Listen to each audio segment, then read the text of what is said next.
labels is tricky for anybody. I've been trying my best to wrap my brain around it, but there are some things that we need to keep in mind, especially surrounding sugar, right? Well, yeah, so my challenge for you, because I've known you for a while, which of these would you say probably does not have sugar? That doesn't have sugar? That does not have sugar. sugar. Table salt here. Okay, so let's check out the ingredients on the table salt. It's always hard to find the English ingredients. I always go to the French. Okay, so oh this my is goodness, this is there's sugar in table salt. Yeah, so read this out. So this is your everyday table salt. So we've got salt, calcium, silicate, sugar, and potassium iodide. Right.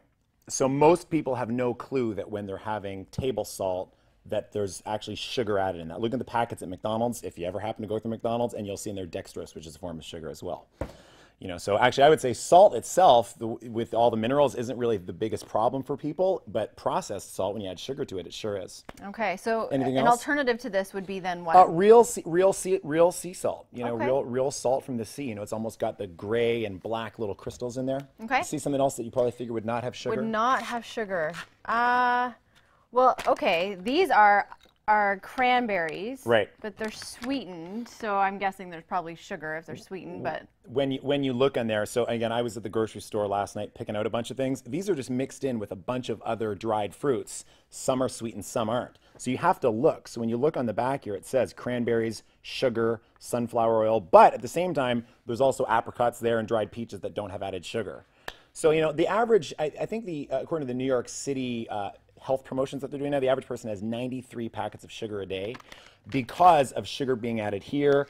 Sugar, I mean, this is actually corn, right? So you think when you're serving corn for dinner that it should just be really corn. But again, the same ingredient. Corn, it's corn, water, and sugar. sugar.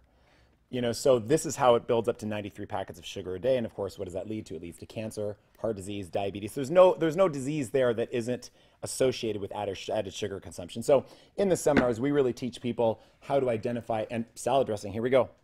So there's sugar in salad dressing? What do you need Yeah, sugar so for? here we go. So we got Water, balsamic vinegar, vegetable oils, virgin olive oil, soybean oil, sugar, salt, dried garlic, spices, and herbs. the only thing here that does not have sugar is this right here. Cocoa. Which is the raw cocoa, which is actually, that's why on the show we've made a ton of chocolate foods before. We always use raw cocoa. This isn't even organic. This cost less than $3.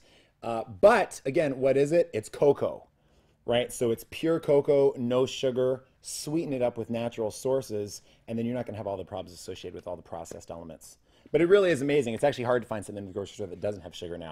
So the book, it has a shopping list, and pretty much one thing that's fun that we do now is we actually take people through the grocery store and we show them aisle by aisle just to what to look for. Because everybody's not gonna start growing their own farm, you know. And even if you do, you're not going to do it in February and January and March in Canada, you know. So the reality is you just need to know what to look for and reduce those things. And this one's the best because this is very popular in our house. Yes, peanut butter. I'm guessing icing sugar is probably not a good idea. Yeah. So it's not just sugar; it's icing sugar that should be on a cake, basically. But again, when you look at the cover here, again, this is what this part here. I find it's amazing. It's light though. It's 25%. It's light. It says 25% fewer calories. It says no trans fats. It's actually a lighter color of blue, and you think that you're going to be lighter because all of a sudden this looks lighter than the heavier color of blue, but you've still got to read the labels. Always learn so much from you. Dr. BJ Hardick. You can find him at drhardick.com. Also follow him on Facebook and Twitter at Dr. Hardick.